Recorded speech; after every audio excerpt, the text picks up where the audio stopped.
Assalamualaikum warahmatullahi wabarakatuh. Ya, perkenalkan nama saya Alifuddin Asidik Alislami. Saya mahasiswa dari STTYBS Internasional Tasikmalaya. Oke, saya di sini akan menjelaskan tentang masalah ancaman dalam sistem informasi. Ya, seperti kita ketahui, pada zaman modern saat ini, sistem informasi selalu berada dalam kerentanan penyalahgunaan oleh pihak lain yang mampu menembus beberapa tingkatan pengamanan yang ada dalam sebuah sistem. Nah, selalu saja ada kejahatan yang terjadi dalam penyalahgunaan sistem informasi. Nah, seiring berkembangnya ilmu pengetahuan, khususnya dalam teknologi informasi, menyebabkan banyak cara yang muncul dalam membobol suatu sistem informasi milik orang lain. Nah, sistem informasi harus memiliki pengamanan dan pengendalian agar tidak terjadi pencurian dan penyalahgunaan terhadap data dari suatu sistem informasi yang dapat menyebabkan kerugian bagi seseorang. Dengan adanya pengamanan dan pengendalian tentu akan meminimalisir terjadinya penyalahgunaan yang dimiliki oleh seseorang. Nah, satu, kerentanan dan penyalahgunaan sistem. Nah, sangat rentan terhadap penyalahgunaan ya. Nah, karena pada dasarnya web mempunyai akses yang sangat luas dan dapat diakses oleh semua orang, membuat sistem si perusahaan dengan mudah mendapat serangan, pada umumnya berasal dari pihak luar seperti hacker, cracker, phishing, dan lain-lain sebagainya ya, yang sejenis itu. Nah, yang kedua, ancaman sistem informasi. Nah, ada dua ya, ancaman sistem informasi ada dua, dikategorikan ada dua. Yang pertama, ancaman aktif. Nah, ancaman aktif ini mencakup kekurangan dan kejahatan terhadap komputer. Ancaman pasif mencangkup kegagalan sistem, kesalahan manusia, bencana alam. Nah, seperti itu ancaman. Saya ulangi ya. Ancaman aktif mencakup kekurangan dan kejahatan terhadap komputer.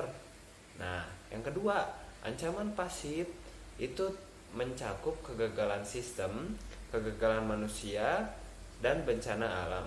Nah, tipe-tipe ancaman terhadap keamanan sistem dapat dimodelkan dengan memandang fungsi sistem informasi sebagai penyedia informasi. Berdasarkan fungsi ini, ancaman terhadap sistem komputer dapat dikategorikan menjadi 4 macam. Nah, yaitu yang pertama, interupsi. Sebut sumber daya sistem komputer dihancurkan atau menjadi tak tersedia atau tak berguna. Nah, gimana? Interupsi merupakan ancaman terhadap ketersediaan. Nah, contohnya penghancuran bagian perangkat keras seperti hard disk, pemotongan kabel komunikasi, jaringan, dan lain sebagainya. Masih banyak lagi ya. Nah, sekarang yang kedua, intersepsi. Oke, pihak tak diotorisasi dapat mengakses sumber daya. Nah, gimana? Interupsi merupakan ancaman terhadap kerahasiaan. Pihak tak diotorisasi dapat berupa orang atau program komputer. Contoh, penyadapan atau mengambil data rahasia, mengetahui file tanpa diotorisasi. Oke, yang ketiga, modifikasi. Pihak tak diotorisasi tidak hanya mengakses, tapi juga merusak sumber daya gitu. Modifikasi merupakan ancaman terhadap integritas. Contoh, mengubah nilai-nilai file data, mengubah program sehingga bertindak secara berbeda. Memodifikasi pesan-pesan yang ditransmisikan pada jaringan. Nah, yang keempat nih, fabrikasi. Pihak tak diotorisasi menyisipkan atau memasukkan objek-objek palsu ke dalam sistem. Nah, fabrikasi merupakan ancaman terhadap integritas. Contohnya, memasukkan pesan-pesan palsu ke jaringan, penambahan record ke file, diperlukan keamanan sistem. Nah, di sini diperlukannya keamanan sistem. Nah, dimaksudkan untuk mencapai 3 tujuan. Nah, jadi keamanan sistem itu mempunyai 3 tujuan utama, gitu kan? Yaitu yang pertama, kerahasiaan, ketersediaan, dan integritas. Oke. Nah, sekarang saya akan menjelaskan 3 aspek keamanan informasi yang 3 tujuan sasaran utama itu. Nah, yang pertama yang tadi kan yang pertama nih, melindungi data dan informasi perusahaan dari penyingkapan orang-orang yang tidak berhak. Nah, inti utama dari aspek kerahasiaan adalah usaha untuk menjaga informasi dari orang-orang yang tidak berhak mengakses. Nah, privasi lebih ke arah data-data yang sifatnya private. Serangan terhadap aspek privasi, misalnya usaha untuk melakukan penyadapan, usaha-usaha yang dapat dilakukan untuk meningkatkan privasi adalah dengan menggunakan teknologi kriptografi. Nah, kriptografi adalah ilmu yang mempelajari teknik-teknik matematika yang berhubungan dengan aspek keamanan informasi seperti keabsahan, integritas data, serta autentikasi data. Oke, sekarang aspek yang kedua, ketersediaan. Nah, ketersediaan, aspek ini berhubungan dengan metode untuk menyatakan bahwa informasi benar-benar asli atau orang yang mengakses atau memberikan informasi adalah betul-betul orang yang dimaksud. Nah, masalah pertama, untuk membuktikan keaslian dokumen dapat dilakukan dengan teknologi watermarking dan digital signature. Watermarking juga dapat digunakan menjaga intellectual property, yaitu dengan menandatangani dokumen atau hasil karya pembuat. Masalah kedua biasanya berhubungan dengan akses kontrol. Nah, yaitu berkaitan dengan pembatasan orang-orang yang dapat mengakses informasi. Dalam hal ini, pengguna harus menunjukkan bahwa dia memang adalah pengguna yang sah atau berhak gitu menggunakannya. Oke.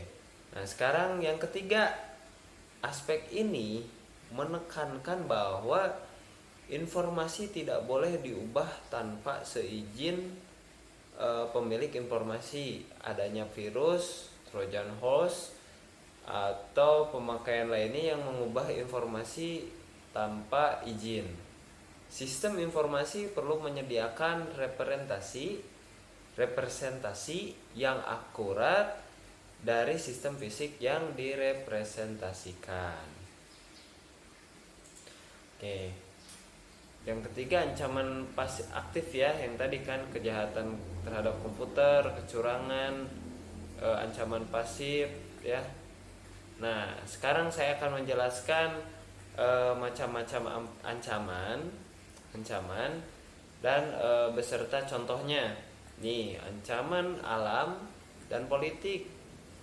Nah, contohnya adalah gempa bumi, banjir, kebakaran, serta perang. Nah, itu contoh dari bencana alam dan politik. Nah, yang kedua adalah kesalahan manusia. Nih, ini umumnya sangat terjadi nih. Ya, contohnya yaitu kesalahan pemasukan data, kesalahan penghapusan data, kesalahan operator, salah memberi label pada ya pokoknya intinya salah lah input data. ya, yang sering kita dikenal itu human error biasanya ya.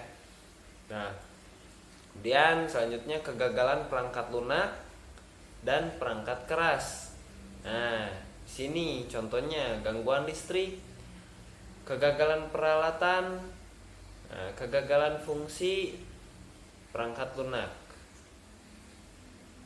dan kecurangan dan kejahatan komputer.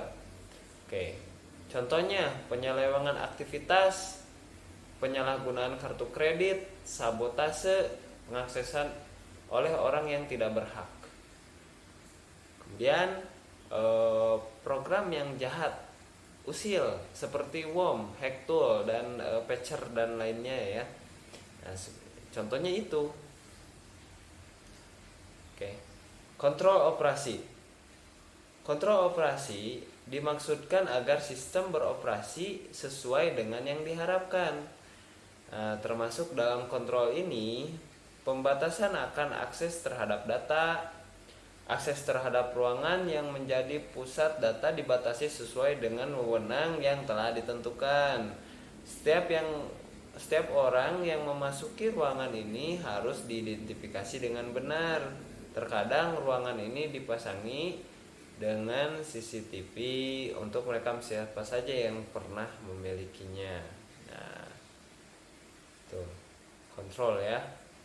Sekarang kontrol terhadap personel pengoperasi. Dokumen yang berisi prosedur-prosedur harus disediakan dan berisi pedoman-pedoman untuk melakukan suatu pekerjaan. Jadi ada SOP-nya. Pedoman-pedoman ini harus dijalankan dengan tegas. Nah, selain itu, para personel yang bertugas dalam pengawasan operasi sistem perlu memastikan bahwa catatan-catatan dalam sistem komputer atau sistem log benar-benar terpelihara. Oke. Kemudian kontrol dalam peralatan. Nah, kontrol dalam peralatan-peralatan perlu dilakukan secara berkala dengan tujuan agar kegagalan peralatan dapat diminimalisir ya, atau berdikit lah. Nah, kemudian kontrol terhadap penyimpanan arsip. Kontrol ini untuk memastikan bahwa setiap pita magnetik yang digunakan untuk pengarsipan telah diberi label dengan benar dan disimpan dengan tata cara yang sesuai. Dan pengendalian terhadap virus. Untuk mengurangi terjangkitnya virus, administrator sistem harus melakukan 3 kontrol berupa preventif, detektif, kemudian kolektif. Nah, begitu ya. Kemudian kejahatan komputer dan terorisme maya. Yang pertama nih, pencurian identitas adalah pencurian bagian muncul dari informasi pribadi atau kejahatan di mana seorang penipu mendapatkan informasi yang penting seperti kartu kredit atau nomor jaminan sosial dengan tujuan mendapatkan layanan atas nama korban untuk mendapatkan data rahasia yang tidak tepat. Nah, pencurian identitas telah berkembang pesat di internet. File kartu kredit adalah sasaran utama para hacker situs web. Situs e-commerce adalah sumber informasi pribadi yang luar biasa karena menyimpan nama, alamat, nomor telepon, dan lain sebagainya ya. Dan yang kedua, klik fraud. Nah, penipuan lewat klik. Nah, marak nih. Yang tadi juga tidak kalah maraknya ya sama ini, klik fraud ya.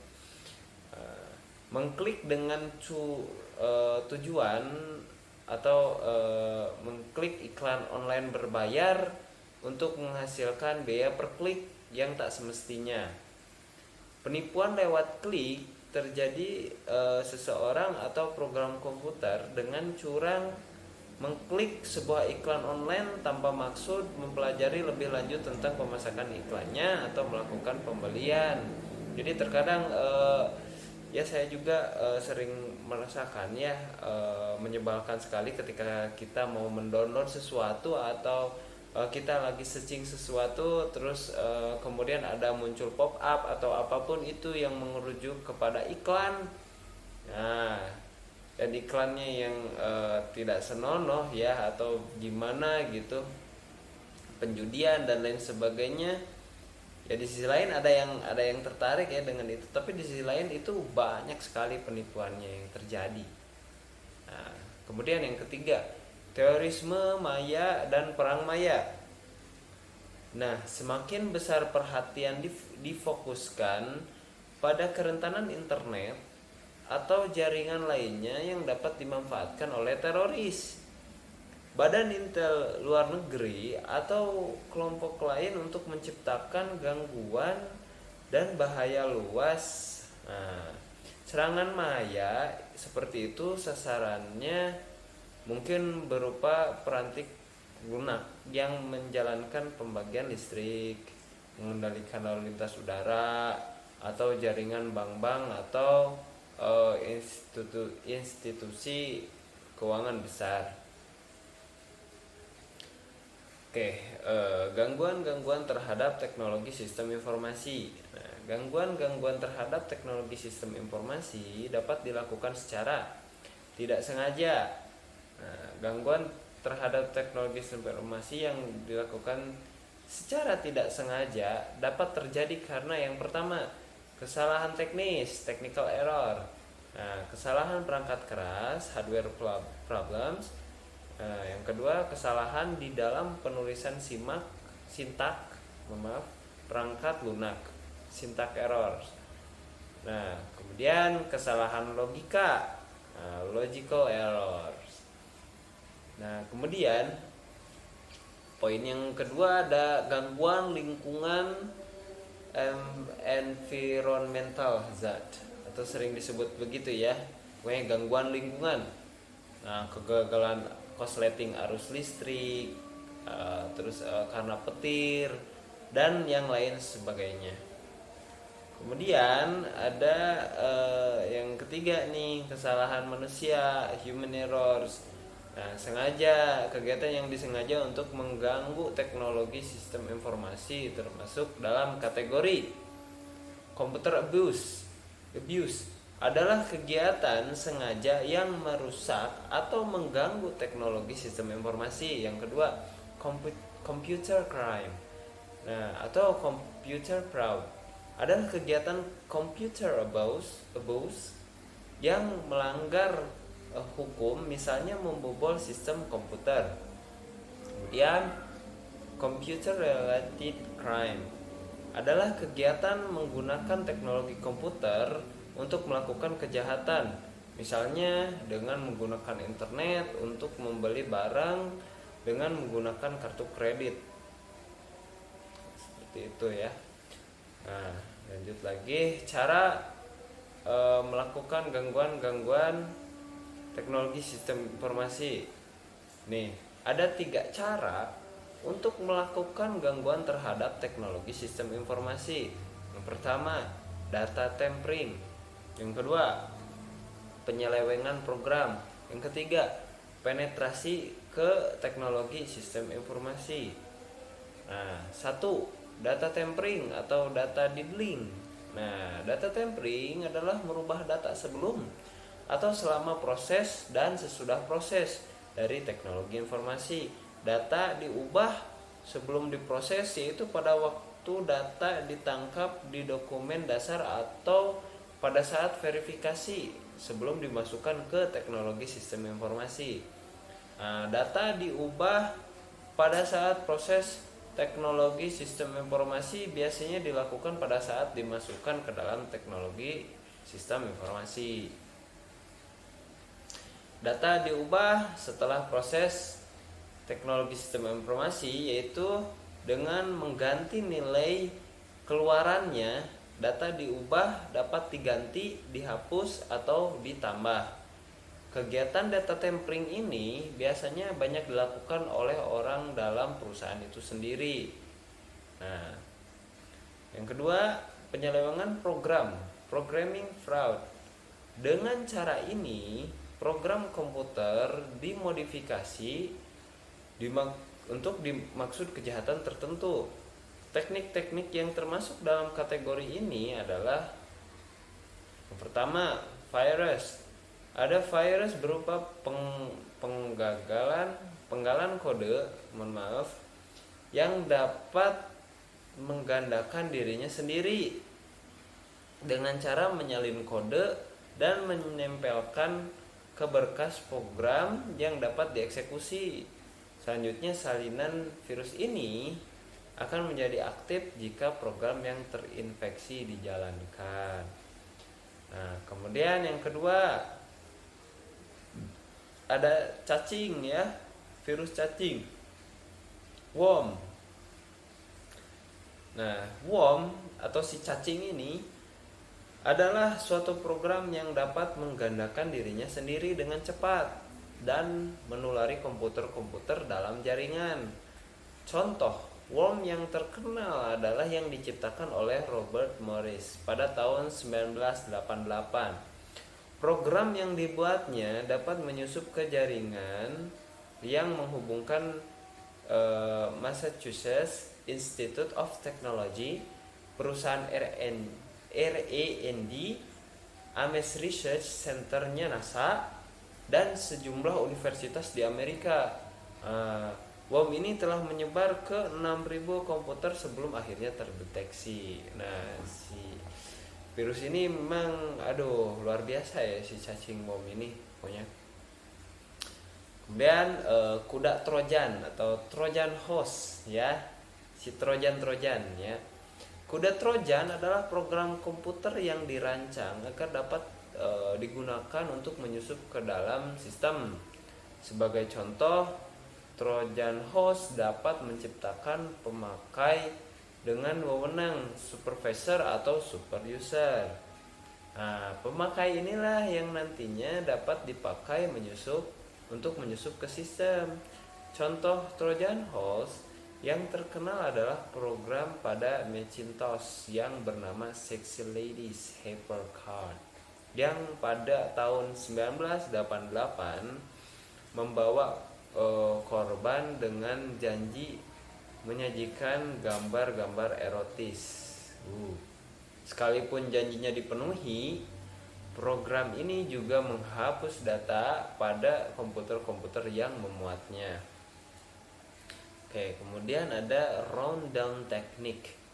Teknik ini merupakan bagian program yang membulatkan nilai pecahan ke dalam nilai bulat, dan mengumpulkan nilai-nilai pecahan yang dibulatkan tersebut. Kemudian ada salami slicing, merupakan bagian program yang memotong sebagian kecil dari nilai transaksi yang besar dan mengumpulkan potongan-potongan ini dalam suatu periode tertentu. Nah, misalnya suatu akuntan di suatu perusahaan di California menaikkan sedikit secara sistematik biaya-biaya produksi. Nah, bagian-bagian yang dinaikkan ini kemudian dikumpulkan selama periode tertentu dan diambil oleh akuntan tersebut. Kemudian ada trapdoor. Nah, trapdoor ini adalah kemungkinan tindakan yang tidak terantisipasi yang tertinggal dalam program karena ketidaksengajaan. Disebabkan sebuah program tidak terjamin bebas dari kesalahan. Nah, kesalahan yang terjadi dapat membuat pemakai yang tak berwenang dapat mengakses sistem dan melakukan hal yang sebenarnya tidak boleh dan tidak dapat dilakukan. Kemudian ada super zapping, adalah penggunaan tidak sah dari program utility SuperZap yang dikembangkan oleh IBM untuk melewati beberapa pengendalian sistem yang kemudian melakukan kegiatan tidak legal. Kemudian ada bom logika atau bom waktu. Nah, bom logika atau bom waktu adalah suatu program yang bereaksi karena dipicu oleh suatu kejadian atau setelah selang waktu berlalu. Program ini biasanya ditulis oleh orang dalam yang mengancam perusahaan atau membalas dendam kepada perusahaan karena sakit hati. Waduh, sakit hati karena mungkin di PHK dan lain sebagainya. Nah, seperti itulah ya. Contoh kasus bom waktu terjadi di USPA, perusahaan asuransi di Fort Worth. Donald Bergson, seorang programmer pada perusahaan tersebut, dipecat karena suatu hal ya. 2 hari kemudian sebuah bom waktu mengaktifkan dirinya sendiri dan menghapus kira-kira 160.000 rekaman penting pada komputer perusahaan tersebut. Widih, hebat banget ya si Donald Bergson ini. Nah, kemudian ada penetrasi ke teknologi sistem informasi. Nah, yang termasuk dalam cara ini adalah yang pertama, piggybacking. Piggybacking adalah menyelinap jalur telekomunikasi dan ikut masuk ke dalam sistem komputer bersama dengan pemakaian sistem komputer yang resmi. Yang kedua, masquerading atau impersonation. Ya. Masquerading atau impersonation yaitu penetrasi ke sistem komputer dengan memakai identitas dan password dari orang lain yang sah. Identitas dan password ini biasanya diperoleh dari orang dalam. Kemudian ada scavenging.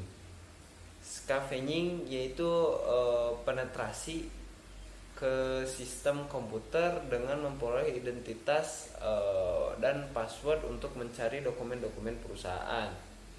Nah, data identitas dan password diperoleh dari beberapa cara, mulai dari mencari dokumen di tempat sampah sampai dengan mencarinya di memori-memori komputer. Nah, kemudian ada eavesdropping. Nah, eavesdropping adalah penyadapan informasi di jalur transmisi private. Misalnya adalah yang dilakukan oleh Mark Koenig sebagai konsultan dari GTA. Dia menyadap informasi penting lewat telepon dari nasabah-nasabah Bank of America. Dan selain cara di atas, metode yang umum digunakan oleh orang dalam melakukan penetrasi ke teknologi sistem informasi ada 6 macam, yaitu pemanipulasian atau masukan. Dalam banyak kecurangan terhadap komputer, pemanipulasian masukan merupakan metode yang paling banyak digunakan, mengingat hal ini dapat dilakukan tanpa memerlukan keterampilan teknis yang tinggi. Nah, selanjutnya yang kedua, penggantian program, pemanipulasian program. Pemanipulasian melalui program dapat dilakukan oleh para spesialis teknologi informasi. Nah, yang ketiga, penggantian berkas secara langsung. Perubahan berkas secara langsung umum dilakukan oleh orang yang punya akses secara langsung terhadap basis data. Nah, yang keempat, pencurian data. Pencurian data seringkali dilakukan oleh orang dalam untuk dijual. Salah satu kasus yang terjadi pada Encyclopedia Britannica Company. Perusahaan ini menuduh seorang pegawainya menjual daftar nasabah ke sebuah pengiklan direct mail seharga $3 juta. Nah, kemudian yang kelima, sabotase. Sabotase dapat dilakukan dengan berbagai cara oleh hacker ataupun cracker. Hacker itu memiliki 2 perbedaan ya. Hacker itu para ahli komputer yang memiliki kekhususan dalam menjebol keamanan sistem komputer dengan tujuan publisitas. Nah, kemudian kalau cracker nih, penjebolan sistem komputer yang bertujuan untuk melakukan pencurian atau merusak sistem. Nah, berbagai teknik yang digunakan untuk melakukan hacking ya. Yang Yang pertama ada denial of service. Teknik ini dilaksanakan dengan cara membuat permintaan yang sangat banyak terhadap suatu situs sehingga sistem menjadi macet. Kemudian dengan memberi kelemahan pada sistem, si pelaku melakukan serangan pada sistem. Dan ada sniffer, ya. Sniffer, teknik ini diimplementasikan dengan membuat program yang dapat melacak paket data seseorang ketika paket tersebut melintasi internet, menangkap password atau menangkap isinya.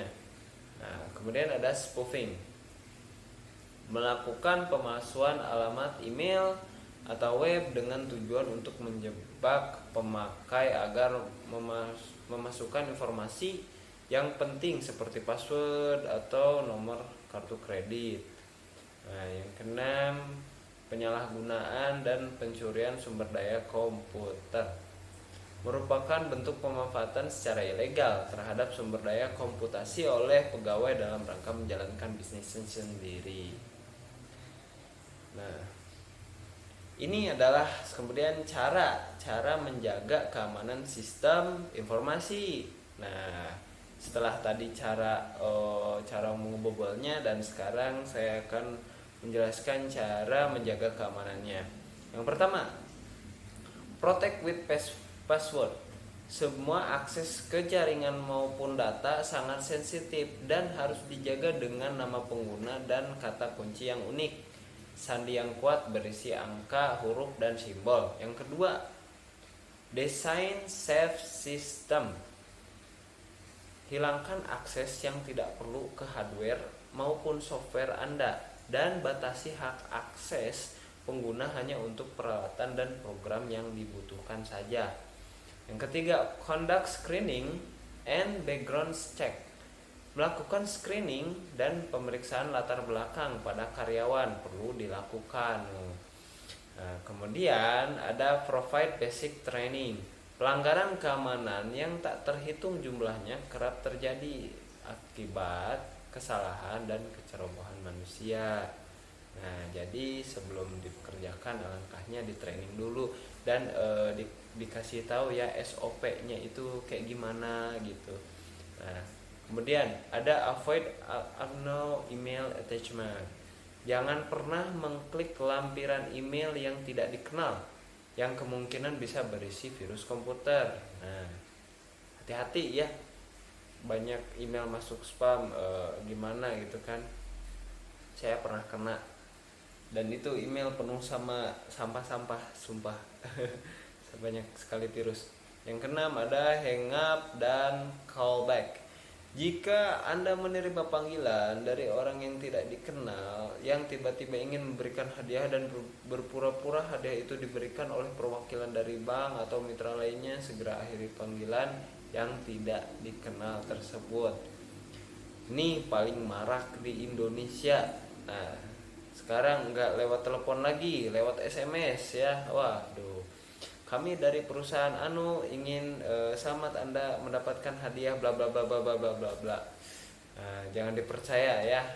Tahun sekarang gratis di Indonesia itu hal yang sulit kecuali giveaway ya.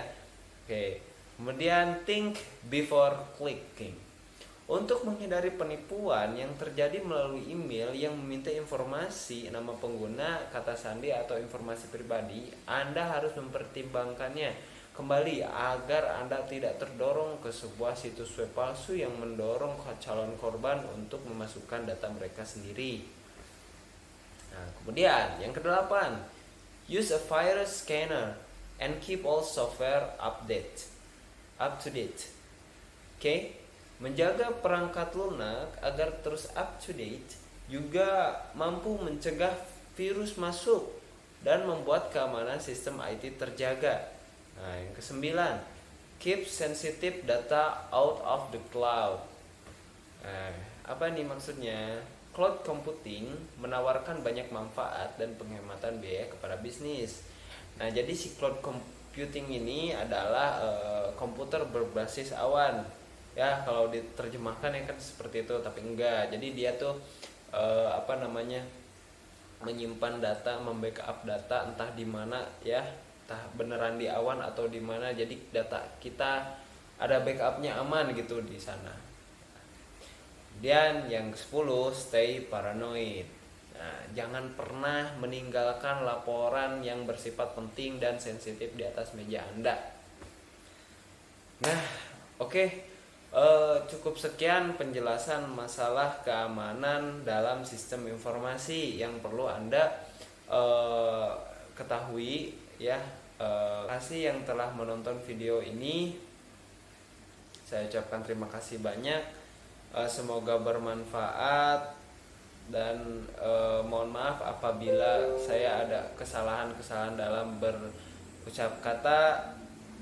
Wabillahi taufiq wal hidayah. Wassalamualaikum warahmatullahi wabarakatuh.